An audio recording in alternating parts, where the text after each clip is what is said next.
welcome to a Music of the Month episode. Yep, it's the 1st of the month, 1st of July, which means only 3 more days until Will Smith saves the planet from aliens, and also means, have I done this job for previous years?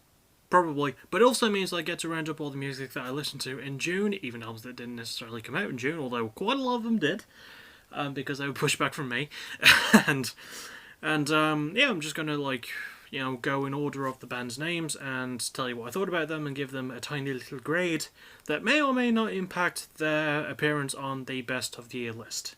So, let's go. We begin with the debut, Adjust the Sails with the worst of Adjust the Sails, which is a fantastic name for a debut. Also a good indication of the guys. Yeah, it is just one person, by the way, Adjust the Sails. It's just a project he's on. His name isn't actually Adjust the Sails. But, yeah, it was just like a solo acoustic, emo, pop punk sort of thing, and it sounds really good. I like his honesty. I give it a B. I really enjoyed, it's got good production, good lyrics to it. I wish it was a tiny bit longer, but what we get is just, is just enough, and I'm looking forward to seeing what else he can bring to the table. I thought this was really enjoyable. Next is Beyond the Black with Horizons. These are a female-fronted, sort of rock-ish, sort of alternative metal band. They got pretty good chops. They put out, I think this is the 5th album. I don't know how long they've been around for. Probably not that long, I don't fully remember. But anyway, this album also gets a B. For my first offering from these guys, I thought this was pretty solid. It does go on a tiny bit too long in places, and can lean a bit too much in the into the old tropes of like the lyrics and stuff, but everything outside of that, the performances are really good. The band sell what they're trying to get me to buy really well, and yeah, I thought this was, once again, just solid, consistent, entertaining. Next is Braids with Shadow Offering. This is their 4th outing, I think. These are sort of like a post-rock, art rock thing, and normally I like a bit of art rock. Not when it's boring and repetitive and nothing happens. This album gets a D. I really didn't like this one. I was struggling to stay awake through it, and I don't know if it was because I listened to it late at night, but I just felt nothing at all. Just skip this one. It's just like 40-ish minutes of boredom. At least it's mercifully short, but oh god, no. Don't listen to this one, please, don't. Next is Cro-Mags Within the Beginning. Cro-Mags are a unique case because they've been around since, I think at some point in the 80s, but this is their first album in 20 years after the lead vocalist Holly Flanagan, which is a great name, actually. I love that name. He sort of actually got the rights to the Cro-Mags name, and yeah, this is the first sort of release in 20 years, since their last album. This is their first release under that iteration, and it's just really solid old school hardcore punk, and normally with that style it gets a good grade, and this is no exception. It gets a B. I really, really like this one. There's some good lyrics which do ring kind of pertinent today, because of, the crap that's happened. And we're only halfway through the year. We've still got a few months to go. Yay. But yeah, I thought this was pretty entertaining. I'm a big fan of hardcore punk as a rule, and this album is right up my wheelhouse, so yeah. Really good. Next is Currents with The Way It Ends. This is their 2nd full length, I think. I narrowly missed their first in 2017, but I listened to it in 2018. I was like, oh god, this is so good. And yeah, surprise, surprise for The Way It Ends. I was listening to it and thinking, oh god, this is so good. Proper emotive, metalcore, solid. I love the production on this album. So good. Great lyrics. I love the core concept to it. I'll give this one an A+.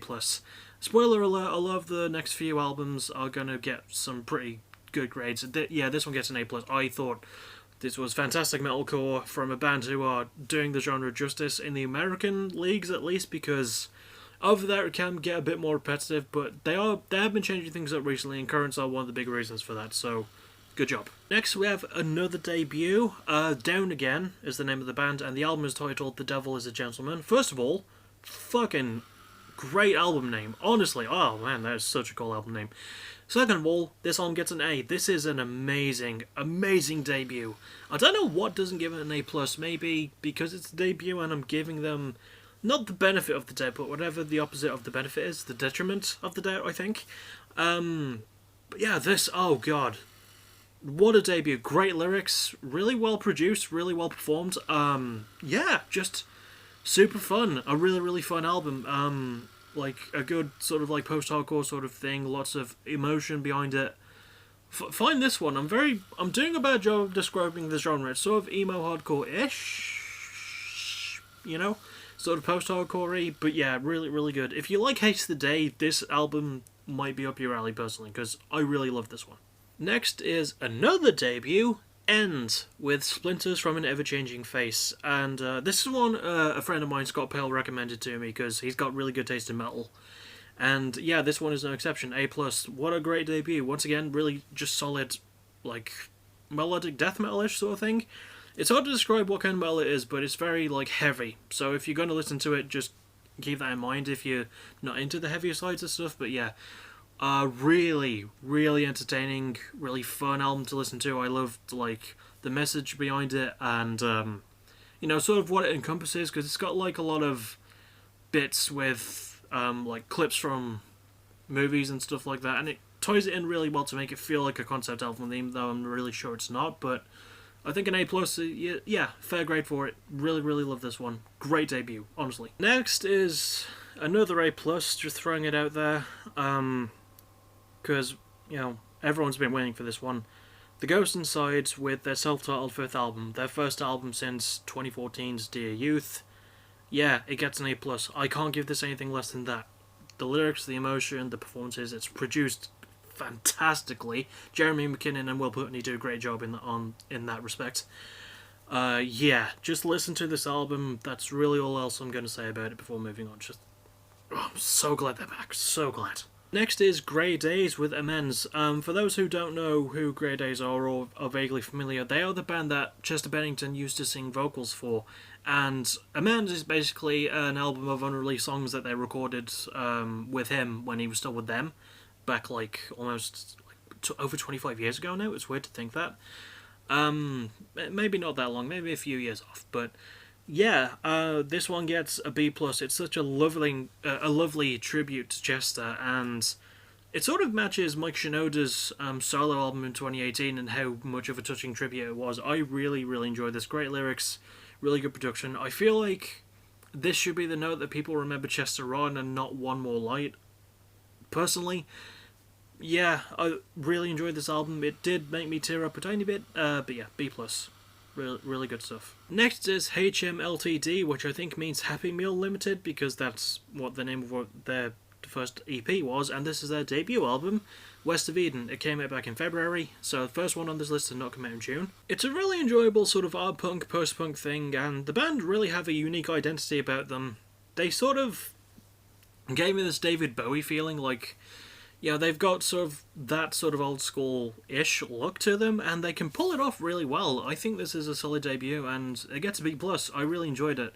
It does drag on a bit too long in places for me, which is why it doesn't get a bit higher, but yeah, I thought this was extremely entertaining, consistent. I really enjoyed some of the lyrics and stories on it. It gave me vibes of old school Cage the Elephant with the lyrics, and yeah, if you just want a good album full of songs that all tell their own little stories, I can recommend West of Eden by HMLTD. Next is another debut, quite a lot of them, Junk L with Making Out With My Death. This one is sort of post-hardcore, nu metalcore thing. It sort of gave me shades of Blood Youth with Starve last year, and that was one of my favourite albums of 2019. I don't know if this will be one of my favourite albums of 2020, but it does get a B+. I thought this was a really solid and entertaining debut. I'm saying that a lot, I know, I repeat myself, it's a thing.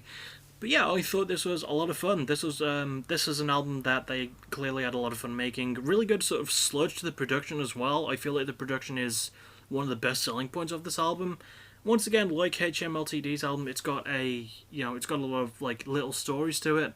Bit repetitive and a bit gloomy, which I know is expected from the genre, but still, yeah, I think a B+, fair grade for it, really fair grade. Next is Lamb of God with Lamb of God. Yeah, so this is technically their first album in 5 years, because I don't count Burn the Priest, because that was just an album of songs that they'd already done, but done differently. So, you know, to me, this is the first Lamb of God album since Sturm und Drang. So, yeah, it's Lamb of God, they're fucking great. They're one of the best metalcore, groove metal, well, metalcore-ish groove metal acts ever. Gets an A. I really, really thought this was just absolutely fantastic stuff. There was some, oh man, some of the lyrics as well, like being about some really dark subjects, which is not out of Lamb of God's wheelhouse. I mean, they've done that before, they continue that here. I think that's why it doesn't get an A+, because you just sort of know what you're expecting from Lamb of God, but considering that what you're expecting from them is usually really fucking kick-ass, that's not a bad thing to expect. But yeah, gets an A. Next is, I don't know if this is debut or sophomore effort, Light Work with Fury by Failure. This is sort of a Christian metalcore sort of thing, and it does have a fair few of the bad tropes that surround the Christian genres, but the band do at least try to break away from it. There's some actually surprisingly good lyrics in that respect, and it's put together decently enough. It gets a B- from me. I think there's just some things that don't fully connect. The instrumental work is great. There's just some things that, like, don't fully fall apart. It could do with a couple more songs, I think. Once again, benefit of the doubt, it is, like, early goings for the band. So, yeah, I think, you know what? I think it's worth a couple of listens at least. So, yeah, give it a spin if you're into that style. Next is Little Darky with Yin. This one came out in May, and I'll be honest, I was not expecting the dude to put out another album, considering that his last one only came out, what, January? But yeah, I completely missed this one last month because I didn't know it even existed. This Does Not Exist, which is the name of his last album. Joke. So, yeah, this gets a B+. I didn't like it as much as I liked This Does Not Exist, but it's, you know, still got great performance value. And I like that Yin is, that Little Darky, sorry, sort of falling more and more into this sort of like character sort of thing. And I really hope we get a Yang before the end of the year, because this, you know, gets a B+. Because this is really exciting, enjoyable sort of style rap that you don't really see from a lot of other people, a lot of other acts, so yeah. And also, I should listen to the rest of the Spider Gang, probably. Not now, but, you know, eventually. But yeah. Really, really solid work from Little Darky. Pretty good follow-up to This Does Not Exist. With it, you know, once again, the top quality production and really good, really funny writing on the lyrics too, so, yeah. Next is indeed a debut, Make Them Die Slowly with Ferox. This one came out in May. The band sort of take their name from an English name for a cannibal film. I think it's Cannibal Holocaust or something like that, or it's got a different name.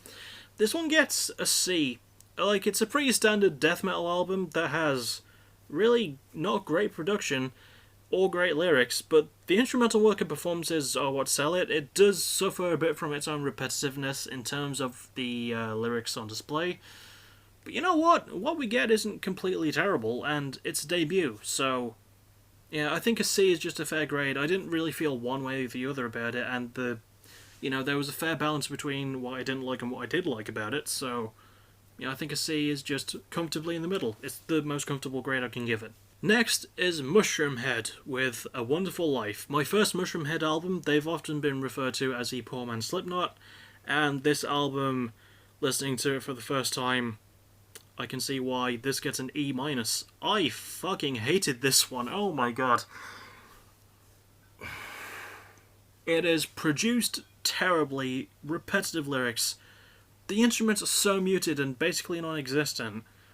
The performances, oh my god, everyone feels so lazy. Except, and I think this is the only reason it doesn't get an F grade, the new female vocalist that they added. She kills it. She absolutely kills this album. She sounds great. Everyone else just does not at all. This album is awful. This album is so awful. And yeah, don't listen to it. It gets an E- for a good reason. Avoid this one. Please avoid this one. It's easily a front runner for a worst album of the year for me if I did those. I probably might this year. I don't know. I have enough material. Yeah. But yeah, just don't listen to A Wonderful Life. There's nothing wonderful about it except for the female vocalist. She does a really good job. Next is another band, much like Mushroomhead, who have been around a long time, Newfound Glory with Forever and Ever Times Infinity. Yeah, you know, like with Lamb of God, you know what to expect Lamb of God, not Lamb in God. Like with Lamb of God, you know what to expect from Newfound Glory. Just really solid pop punk. Really, like, fast-paced. This is one of the fast-paced albums as well, considering how long they've been around. That's impressive. B+, yeah, it's just got that classic Newfound Glory stamp all over it. Lots of songs about girls and being in love, like, almost like it's a concept album. Yeah, just really solid pop punk, just really fun and enjoyable and catchy, you know? Just doesn't get a higher grade because, yeah, we've sort of heard it all before, but it's worth hearing. It's worth coming back around to. It's a really, really good trick that these guys can pull off. So, yeah, all for it. Really all for it. Next is Pale Divine with Consequence of Time. So this is sort of like a doom metal, a very slow-ish doom metal sort of album, and usually doom metal can be one way or the other, and it gets a C from me, personally, because it falls into a lot of the tropes that doom metal falls into, like you can drone, it's got lyrics that sound like every other doom metal act, but it's got some really unique instrumental work and performances as well. So, you know, once again, like with Make Them Die Slowly, it falls into a comfortable C. It falls into that sort of middle ground. And I really think that might be the best grade I can give it, to be honest. I might try and find out more of this stuff, but I wasn't super excited or super bored by this one, so meh. Next is Phantom Planet with Devastated. This one was supposed to come out in May, but it was pushed back to June, and a really solid sort of like indie rock, alternative rock sort of thing. I really enjoyed it. It's got some really good lyrics. The instrumental work could be a little bit better, could be a bit more heard, for one thing. I didn't really get a lot of it, but there's some good lyrics. The album is also a bit long, but it's got some good lyrics. I'm not sounding like I'm justifying the grade I'm going to give it, which is a B. But yeah, it's got some really good stories on it. It does have good instrumental work. The performances are really, really solid. It's produced nicely enough. Yeah, not really a lot of complaints, even though I did just say that it can be a bit too long, but it fills that length with what it's got in it, you know? So, yeah, I think it'd be pretty good grade for it. Next is Protest the Hero with Palimpsest. A+. What the fuck else am I supposed to give this one? I mean, it's been 7 years since Volition, and I missed that one, and I really should listen to all the Protest the Hero stuff, because they're so good. So good. But yeah, it gets an A+. Great lyrics, like, you know, once again, sort of pertinent to the shit that's going on today. Really, really just fun instrumental work. So technical, so good. This is what Protest the Hero have always been great at. And the lead vocalist, Roddy, I think his name is, I'm glad he recovered from his vocal surgery. He sounds absolutely amazing here. The entire band does. It's put together beautifully. Yes, listen to it. Definitely A+ worthy. Definitely top 10 worthy, I think. So, yeah, go find it. Next is Cycle with PSYCLE, that's how it's spelled, with Kill the Machine. Yeah, so, you know, sort of like a average-ish rock-sounding album. It's got good production and some decent lyrics, but boring instrumental work, and the performances are not super fantastic, and it gets a C. I can't really think of what else to give this one. I think it's like, it's solid enough in the areas it's good in, but not in all of them, and the lyrics can occasionally repeat a bit, but yeah. Not fantastic, but not terrible. Once again, just a C. It fills the niche it's supposed to fill, and I can't really fault it for that. Next is, uniquely, a hip-hop album, Run the Jewels with RTJ4, because, you know, it's their fourth album as Run the Jewels, and, you know, you'll get some points if you can guess what their previous 3 albums were named. But that joke aside, A+. Oh my god, this might be one of the best rap albums I think I've ever heard. Great lyrics, produced beautifully. LP and Killer Mike, absolutely fucking they absolutely blast on this album. They sound great. Really good beats as well. There's some amazing beats on this album, and yeah, it's got some great lyrical content on it as well. There's like one of the songs which has the infamous "I Can't Breathe" line, which could be a reference to George Floyd, but actually this song was written about a case that happened back in November, and it fucking sounds like it was written like just a couple of weeks before the album came out. That is mental. A+, absolute A+, and the last A+ I'm going to be giving to an album for June. Spoiler alert. Next is Spacey Jane with Sunlight. A debut again. Once again, a debut. A pretty sort of solid-ish. You know, it's a pretty solid one. It's got some good lyrics to it and some decent instrumental work. But a lot of the production can bog it down, and it doesn't really quite fill the length it's supposed to. It gets a C+, because the performances are really good, and once again, it's a debut. It does get that benefit of the doubt from me. But there are areas that could have used a bit more tightening up. But you know what? For what we get, I think it's a debut.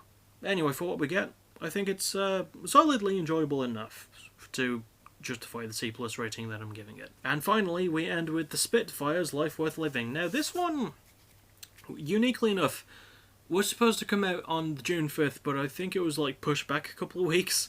A really solid sort of punk rock indie sort of effort. Pretty enjoyable. Got some good lyrics to it, got some really good songs. I feel like it could have been a bit longer. It gets a B-. I thought, you know what, it could have been better in some areas, but the areas it's good in, it's really good in. And I did genuinely enjoy it, and it's got some good, catchy songs to it. I just wish it were a bit catchier catchy enough to stick in my really, really small brain. So, yeah, all in all, decent album. Pretty good. So that does it for Music of the Month of June of 2020, the year 2020. Yeah, I mean, as always, if there's any albums that tickled your fancy, I can recommend the ones that might have, considering based on the grades I gave them. But if you're not into those styles, that's completely fine. You might even be into Mushroomhead's new album, and if you are, I apologize deeply. So that's really all I have to say for now. I'll see you most likely on Friday for War of Attrition 2. That's going to be great. I'm really looking forward to doing that, and yeah, and then, other stuff dotted in the time between. Thank you to everyone who watched the Backtracking Blondie mid-season Part 3 finale thing, and I'll see you all on Friday. As always, thank you for watching, you're awesome. Bye-bye.